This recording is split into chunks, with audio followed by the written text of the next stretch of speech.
लाहौर में मुस्लिम लीग नून की खातून रुकने assembly Salma Bhatt blood pressure कम होने पर ऐवान इकबाल में अचानक बेहोश हो गई। सलमा भट्ट को रेस्क्यू टीम ने इब्तदाई तिब्बी इमदाद फराहम कर दी है। इस पर बात करेंगे डॉन न्यूज के नुमाइंदे उमर फारूक से। उमर, बताइएगा इस वक्त उनकी कैसी तबीयत है?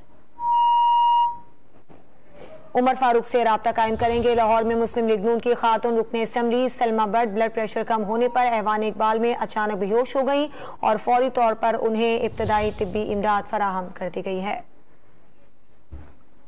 लाहौर में मुस्लिम लीग नून की खातून रुकने assembly Salma Bhatt blood pressure कम होने पर ऐवान इकबाल में अचानक बेहोश हो गई।